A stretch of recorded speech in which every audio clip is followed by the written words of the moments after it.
There are many people who have the limitations in their minds, who have lost that fire in their eyes. Most people, ladies and gentlemen, go to their graves living a life far below their potential.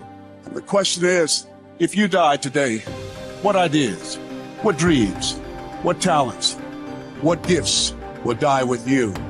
You have the ability to do more than you can ever begin to imagine.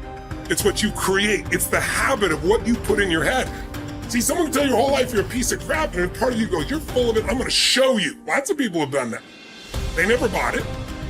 Or someone tell you you're beautiful your whole life, you go, I'm not really beautiful. So what people tell you doesn't matter at all. It's what you stack. It's what you assemble. You need to believe and know that you're one decision, one relationship, one meeting, one book, one thought, one something away from a completely different life. It's an effort play. If you don't have self-confidence, you've never kept the promises you make to yourself. Check that box. If you have self-confidence, you've started to keep the promises you make to yourself. So if I'm gonna get up and I'm gonna work out, I'm gonna do 10 reps in the gym, I do one more. If I'm gonna do 45 minutes on the treadmill, I do one more. If I wanna make 10 contacts in a day, I do that and one more. There's a lot of times where I don't know how I'm gonna move forward, but I ask myself one question: can you take another step? And that answer is always yes. You're passing through that keyhole. But if you pass through it, then something massive opens up on the other side. And it is definitely the case that disciplinary institutions, universities, are exactly that, is they're places of guidance, and they're places to encourage people to develop the discipline that's necessary to see beyond the discipline. I mean, that's why we have disciplines, right? I mean, the words aren't there by accident. And once that discipline was established, then the disciplined mind could explode in every direction, which is precisely what happened. And that's the thing about growing up, is that when you're a teenager and a young adult, you have to sacrifice everything you could have been as a child to be the one thing that you're aiming at. But then that opens up, and the universities are part and parcel of that process. Change is automatic, but progress is not. Start today, right now. What do I really want in depth? What are the rituals that will get me there? And then get yourself to start a few of those actions and lock them in place. If you make the changes in yourself, you're going to be proud, and no amount of money or accolades from other people can mirror the feeling of being proud of knowing you've taken back control of your life. Everything in life is always changing. We don't have to work on change.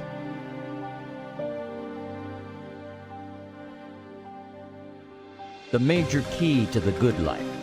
Every day in 1,000 different ways, we are trying to improve ourselves by learning how to do things. We spend a lifetime gathering knowledge in classrooms, in textbooks, in experiences. Now, if knowledge is power, if knowledge is the forerunner to success, then why do we fall short of our objectives? Why, in spite of all our knowledge and in spite of our collective experiences, do we find ourselves aimlessly wandering, settling for a life of existence rather than a life of substance? There may be many answers to this question. Your answers may be different than your associate or your spouse's or your friends. The fundamental answer is the absence of discipline. Applying all that we know. Discipline. Self-discipline. We might add one more word here: consistent. Consistent self-discipline.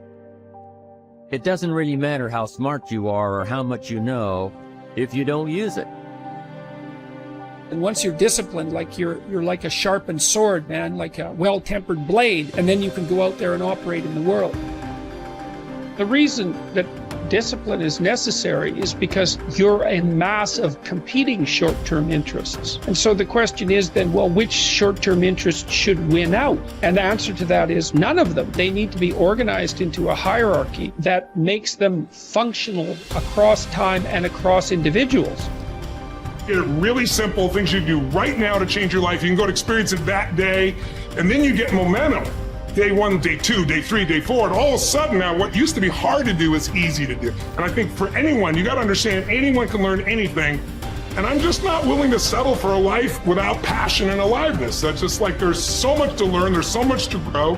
And then my view is, what's next is always better. If I make it so, it's my job to make it so. And I think that's how we have to navigate. But most of us have been conditioned not to take a risk.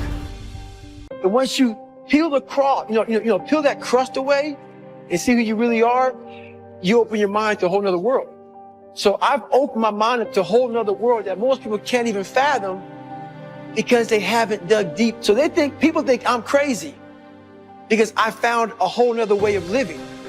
I think they're crazy for never even trying to get to the other side of whatever's in front of them. So what drives me every day is finding more of myself.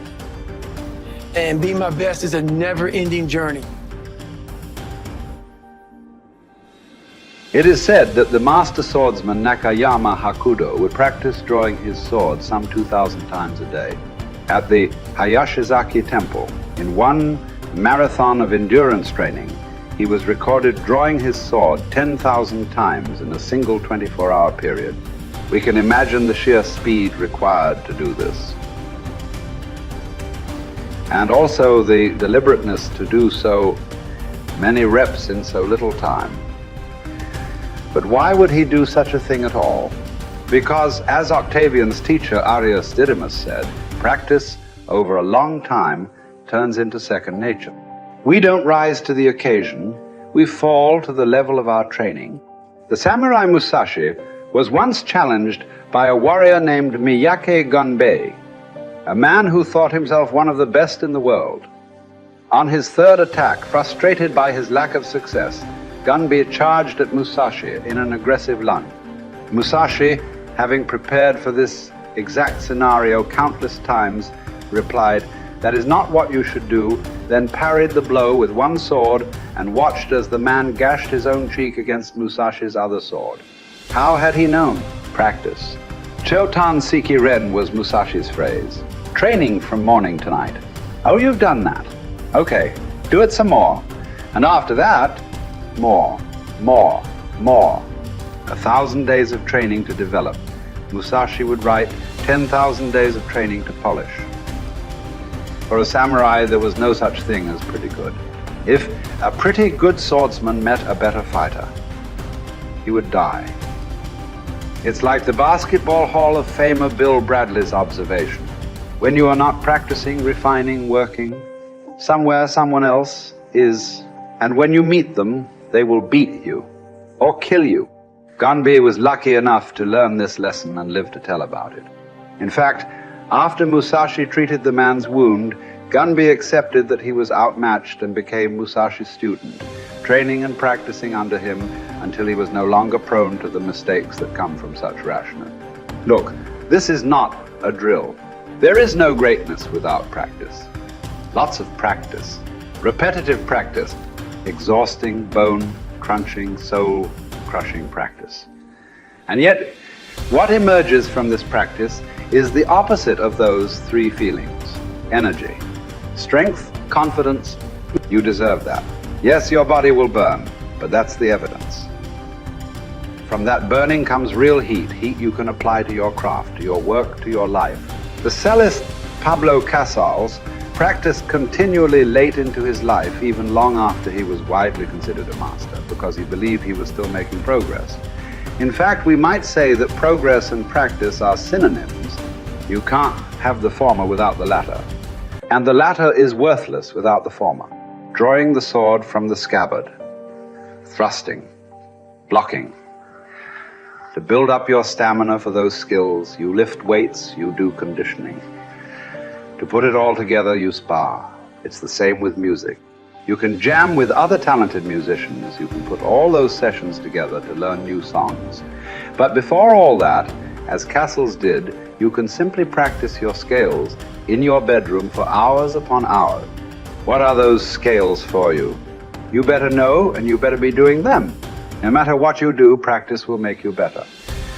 Florence Nightingale wanted young nurses to understand that nursing was an art that required as hard a preparation as any painter or sculptor's work.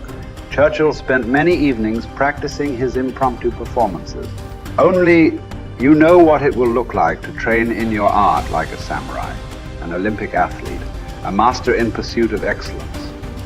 Only you will know what you need to practice from morning until night. what to repeat 10,000 times. It won't be easy, but in that burden is also freedom and confidence. The pleasure of the flow state, the rhythm of second nature, the quiet calmness of knowing that from the practice you'll know exactly what to do when it counts. The pride and the dependability of doing it too.